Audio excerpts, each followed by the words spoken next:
নতুন জুলাইয়ের সূচনা লগ্নে চোখ হারানো হবিগঞ্জের তরুণ ছাত্র আলিফের কথা স্মরণ করতে চাই।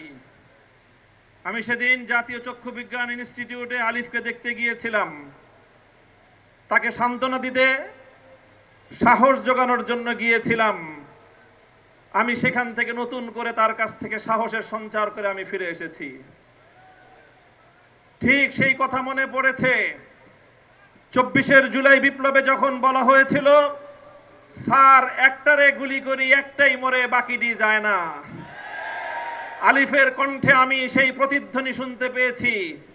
আলিফ আমার হাত ধরে বলেছে, গলায় যখন কাটা প্রথমে বিদ্ধ হয় তখন অল্প কষ্টেই সেই কাটা অপসারণ করা যায়, কিন্তু সেই কাটা যদি গলায় ভালো করে বিদ্ধ হয়ে যায় সেই কাটা গলা থেকে অপসারণ করতে অনেক রক্তক্ষরণ হয়। বিগত ফ্যাসিবাদ 15 বছরের স্বৈরাচারী জালিম শেখ হাসিনার ফ্যাসিবাদী শক্তি বাংলাদেশের মানুষের গলায় ভালো করে বিদ্ধ হয়ে গিয়েছিল। তাই 1400 বীর বিপ্লবীর শাহাদাতের রক্তের মধ্য দিয়ে সেই ফ্যাসিবাদকে আমাদের উৎখাত করতে হয়েছিল।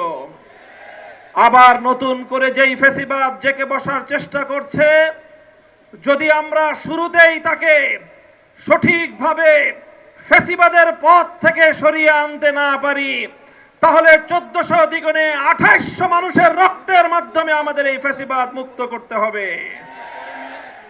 তাই আমি বলতে চাই, আমাদের এক সময়ের সহযোদ্ধা, আল্লাহর পয়গম্বরের ভাষায় উনসুর আখাকা জালিমান আও মাজলুমান, তুমি তোমার ভাইকে সাহায্য করো, সে জালিম হোক অথবা মজলুম হোক। সাহাবারা জিজ্ঞাসা করেছিলেন, জালিম ভাইকে কিভাবে সাহায্য করব? আল্লাহ নবী বলেছিলেন, জালিমের হাত ভেঙে গুড়িয়ে দাও, এটাই জালিমের সহযোগিতা।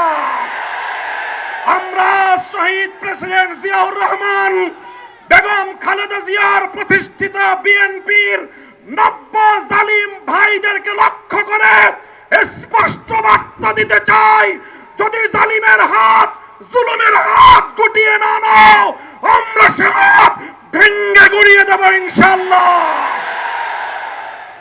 আমি আজকের বিএনপিকে বলতে চাই, অতীতের সন্ত্রাস নির্ভর রাজনীতির পথ থেকে তোমরা ফিরে আসো।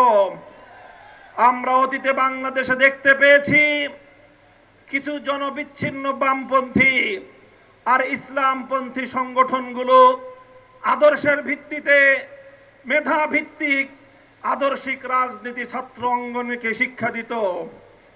2024 বিপ্লবের মধ্য দিয়ে বামপন্থী এবং ইসলামপন্থী ছাত্র সংগঠনগুলোর বাইরেও একটি নতুন শক্তির উত্থান ঘটেছে।